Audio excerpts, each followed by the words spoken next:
tin tưởng nơi Chúa. Lạy Chúa Giêsu, con tin thác vào Chúa, vì ngoài lòng Chúa xót thương, không còn nguồn hy vọng nào. Chúng con đặt vào Chúa lòng tin thác của mỗi chúng con.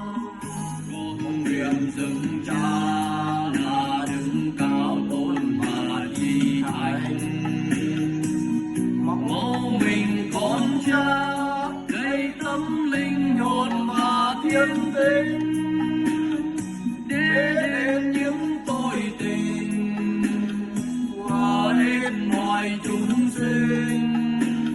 Ngài chết treo thập hình, đem ta về dòng nước tái sinh.